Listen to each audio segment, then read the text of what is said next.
नमस्कार दोस्तों, स्वागत है आप सभी के स्मार्ट क्लासेस फॉर एग्ज़ाम में। तो दोस्तों, अभी हम लोग जो उत्तर प्रदेश का जो आर का जो एग्ज़ाम होता है उसमें जो 60 नंबर की हिंदी होती है उसके बारे में डिस्कशन कर रहे हैं। और हमारा तद्भव तत्सम और पर्यायवाची संबंधी जो चैप्टर है वो हमने डिस्कस कर लिया है। और इसको आप बिल्कुल फ्री में देखने के लिए हमारे चैनल के प्लेलिस्ट में जा सकते हैं। तो आइए आज का जो हमारा टॉपिक है वो शुरू करते हैं। ये पूरी तरीके से निःशुल्क है, आप जो है इसमें किसी तरीके का चार्ज नहीं दे रहे हैं आपको। बहुत ही आसान लैंग्वेज में समझाया गया है। तो आइए आज देखते हैं संधि और संधि संबंधी जो शुद्धियाँ हैं उसके बारे में। जो अंतरसाक्ष्य है अशुद्ध है, इसका जो शुद्ध रूप है वो है अंतरसाक्ष्य। अत्याधिक अशुद्ध है, इसका जो शुद्ध रूप है वो है अत्यधिक। दुरावस्था अशुद्ध है, इसका जो शुद्ध रूप है वो है दुर्वस्था। ऐसे यफलाभ अशुद्ध है, इसका जो शुद्ध रूप है यफोलाभ है। प्रतिछाया जो है अशुद्ध है, इसका जो शुद्ध रूप है वो है प्रतिच्छाया। आधा चा आ जाएगा ना छा के पहले। ऐसे उज्ज्वल जो है अशुद्ध है, इसमें 2 बार आधा जा आएगा जब ये सही होगा उज्ज्वल।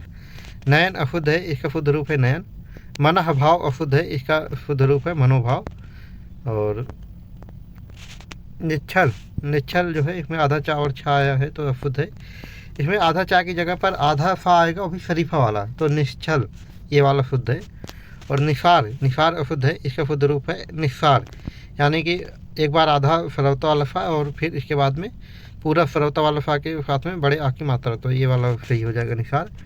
और ऐसा ही स्वच्छंद जो है ये अशुद्ध है, अगर इसमें छा के पहले जो है ये चा आ जाएगा, आधा चा आ जाएगा जब ये शुद्ध हो जाएगा स्वच्छंद। ऐसे ही सतमार्ग अशुद्ध है, इसका शुद्ध रूप होगा सन्मार्ग, आधा ना आएगा मार्ग से पहले। और उच्चारण अशुद्ध है, इसके ये शुद्ध रूप है इसका उच्चारण, है ना, आधा चा फिर पूरा चा और बड़े आ की मात्रा है। सतानंद अशुद्ध है, इसका जो शुद्ध रूप है वो है सदानंद।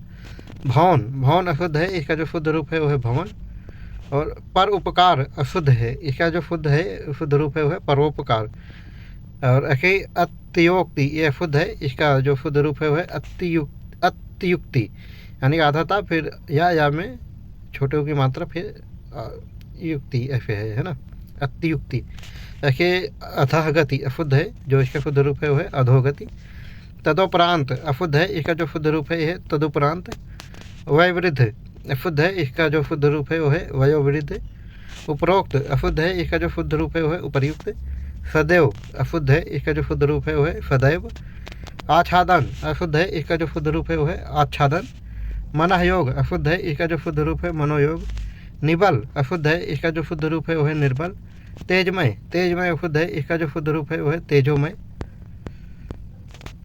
और महर्षि अशुद्ध है, इसका जो शुद्ध रूप है महर्षि। जैसे यहाँ पे हमने ऋषि ऐसे लिख दिया था ना, जो ऋषि वाला री है उसके साथ में, लेकिन यहाँ पे क्या होगा, जो उड़ने वाला रा कहते हैं जिसको हम, वो वाला आएगा महर्षि, और इसका के ऊपर लगेगा। यद्यपि अशुद्ध है, और इसका जो शुद्ध रूप है वो है यद्यपि। नयून अशुद्ध है, इसका जो शुद्ध रूप है न्यून है। दिक्कज अशुद्ध है, इसका जो शुद्ध रूप है वो है दिग्गज। और उत्कम अशुद्ध है, इसका जो शुद्ध रूप है वो है उद्गम। अब हम देखेंगे यहाँ पे जो समास संबंधी अशुद्धि है, इसके बारे में यहाँ पे जानेंगे। और जो उन्नतशील है ये अशुद्ध है, इसका जो शुद्ध रूप है वो है उन्नतिशील। और निर्दोषी अशुद्ध है, इसका जो शुद्ध रूप है वो है निर्दोष। दो गुना अशुद्ध है, इसका जो शुद्ध रूप है दुगुना।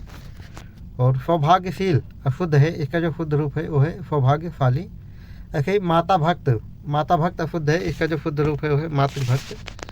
दोपहर अशुद्ध है, देखो अभी तक हम सब लोग किताब में भी अशुद्धि पढ़ते आ रहे हैं, और इसका जो शुद्ध रूप है वो है दोपहर। निर्गुणी अशुद्ध है, इसका जो शुद्ध रूप है वो है दुर्गुण, निर्गुण। 3 गुना अशुद्ध है, इसका जो शुद्ध रूप है वो है तिगुना। कृतघ्नि अशुद्ध है, इसका जो शुद्ध रूप है वो है कृतघ्न। और 4 गुना अशुद्ध है, इसका जो शुद्ध रूप है वो है चौगुना। निरपराधी अशुद्ध है, इसका जो शुद्ध रूप है वो है निरपराध। और देख लो संधि संबंधी अशुद्धि है भाई। और निर्भयी अशुद्ध है, इसका जो शुद्ध रूप है वो है निर्भय। और दृढ़व्रती देखो अशुद्ध है, इसका जो शुद्ध रूप है वो क्या है, वो है दृढ़ व्रत। ऐसे 3 राहा जो है अशुद्ध है, इसका जो शुद्ध रूप है वो है तिराहा। शांतमय अशुद्ध है, इसका जो शुद्ध रूप है वो है शांतिमय। विद्वानता अशुद्ध है, इसका जो शुद्ध रूप है वो है विद्वत्ता। देख लो इसमें आधा ता भी लगा हुआ है, तो अब एक सही होगा, है ना, विद्वत्ता। महानता अशुद्ध है। देखो अभी तक हम लोग जो है इसको गलत पढ़ते आ रहे हैं, किताब में भी गलत लिखा रहता है। महानता अशुद्ध है, इसका जो शुद्ध रूप है वो क्या है, वो है महत्ता। देखिए मूसलधार, मूसलधार अशुद्ध है, इसका जो शुद्ध रूप है वो है मूसलधार, या तो कह लो या तो इसको मूसलाधार कह लो, ये वाला शुद्ध हो जाएगा। पिता भक्ति अशुद्ध है, इसका शुद्ध रूप है पितृभक्ति। अष्टवक्र अशुद्ध है, इसका जो शुद्ध रूप है वो है अष्टावक्र। और चार राह अशुद्ध है, इसका जो शुद्ध रूप है वो है चौराहा। सगुड़ी अशुद्ध है, इसका शुद्ध रूप है सगुण। सर्व उत्तम अशुद्ध है, इसका जो शुद्ध रूप है वो है सर्वोत्तम। यथाविध अशुद्ध है, इसका जो शुद्ध रूप है वो है यथाविधि। अब हम जानेंगे यहाँ पे जो उपसर्ग संबंधी कुछ अशुद्धियाँ होती हैं उसके बारे में यहाँ पे हम जानेंगे। जैसे अचाहा, अब चाहा में हमने आ लगा दिया तो ये अशुद्ध हो जाएगा, तो अचाहा अगर हमने लिख दिया, इसका जो शुद्ध रूप है वो है अनचाहा। और ऐसे ही रुचि में जब हम अप लगा के अप उपसर्ग लगा के लिखते हैं अपरुचि, तब वो शुद्ध है। इसमें क्या उपसर्ग आएगा रुचि में, वो अभी उपसर्ग आएगा, तो अभिरुचि, ये ठीक हो जाएगा। ऐसे ही पढ़ में अगर हम जो है आ उपसर्ग लगाते हैं अपढ़, तो गलत हो जाएगा। जब हम उसमें अन उपसर्ग लगाते हैं अनपढ़ लिखते हैं, जब वो सही हो जाएगा।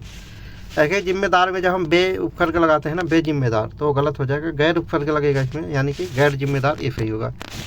और वजह में जब हम देखो कितना हम गलत पढ़ते थे अभी तक। वजह में जब हम बिना उपसर्ग लगाएंगे, यानी कि बिना वजह लिखेंगे, जब वो गलत है। इसमें जो उपसर्ग आएगा वो आएगा बिला, तो बिला वजह, ये वाला सही हो जाएगा। और बोध में, अब जैसे हम पहले अयाफ है ना, याफ में जब हम आ उपसर्ग लगा के अयाफ लिखते हैं, जब ये गलत हो जाता है। इसमें अन उपसर्ग लगाएंगे तो अनायाफ लिखेंगे, जब ये सही हो जाता है। और अनबोध, अगर हम बोध में अन उपसर्ग लगा के अनुबोध लिखते हैं तब ये गलत हो जाता है।